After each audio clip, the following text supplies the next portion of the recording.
It's time to talk about Giardia, a very common parasite associated with hikers and campers. And in honor of the happiest place on earth, this scene takes place at the Giardia Jungle Ride. And we'll teach you all you need to know about every camper's favorite parasite. The typical story for Giardia transmission is amongst travelers or campers who go to an area endemic to Giardia and drink unfiltered or unpurified water, likely from a stream or river. This water is contaminated by animal or possibly even human feces that contains cysts of Giardia. So technically, Giardia is transmitted by fecal-oral transmission. So let's add a poop floating in this river, causing the surrounding water to be poop-tinged. As I mentioned, it's the cysts that get transmitted fecal-orally. So to illustrate cysts, we'll use our recurring symbol of bubbles and have this stream bubbling right before this waterfall. As I just mentioned, the disease is often associated with camping and can infect people who don't purify their water before drinking it. So we'll give these people on the boat some backpacking backpacks to remind you of the association with campers and hikers. Looks like this guy on the boat has forgotten to purify his water and he's filling his bottle with the poop water. Again, this is illustrating that Giardia is transmitted through poorly purified drinking water. So what happens to these unfortunate people who get Giardia? What can they expect? Well, it causes bloating, flatulence, and foul-smelling diarrhea. And actually, you can remember all of these symptoms really easily by remembering how you feel after eating Taco Bell. Or we can throw in some memory cues for you.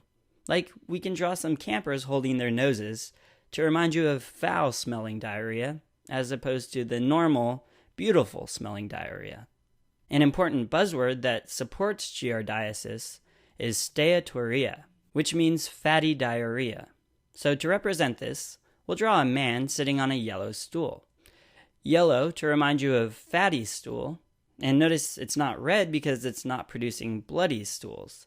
So the stools become fatty from fat malabsorption, and although the exact mechanism for fat malabsorption is unknown, it's proposed that Giardia stimulates excessive mucus production that impairs the absorptive capacity of the intestine. People with this infection who don't get treated can have significant weight loss and health problems from malabsorption. Do you remember what vitamin deficiencies might occur as a result of fat malabsorption? Right, that would be vitamins A, D, E, and K. Now, after you ingest this cyst form, it differentiates into the trophozoite form. They have a very distinctive look that you should be able to recognize. And here's one under scanning electron micrograph. Notice it's flagellated and has these ventral sucking discs that give it its really distinctive look. Now let's look back to the drawing at the side of the boat, to these indigenous looking shields that we're drawing. They have a very similar shape and are also flagellated, and you're likely to see a picture of Giardia that looks similar to these shields on your exams. So, if you remember these shields, you should be able to recognize it. The trophozoites attach but do not invade the intestinal wall, which is important because if it doesn't invade, it won't cause bloody diarrhea, unlike entamoeba and some of the other bacterial pathogens that we've talked about. The trophozoites can be passed into the stool, which is why some of the shields have fallen off into the water. And we have this man pointing at them, seeing them in the poop water, because finding these trophozoites in the stool is diagnostic.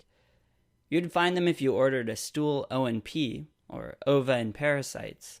So we'll write OP on his shirt to remind you of this diagnostic test. Also, some of the trophozoites in the intestine will turn back into the cyst form and also show up on stool O&P, and those are what go and infect other people.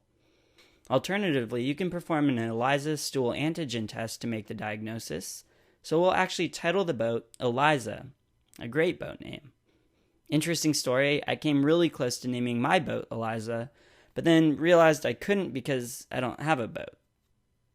Also, remember the boat is floating in the diarrhea water to remind you that the Eliza is looking for stool antigens. Do any of you out there know how we treat giardiasis? Well, the answer lies in Disneyland, if you've been. Guess what passes just behind the Jungle Cruise? A monorail, which happens to be our symbol for metronidazole. So we'll draw this monorail or metro here to remind you of metronidazole. Isn't it just amazing how these symbols work out? So this brings us to the end of our jungle ride. I hope you had a nice tour of the Giardia jungle. And remember to pack yourself plenty of clean water for your hikes, or they may turn into runs.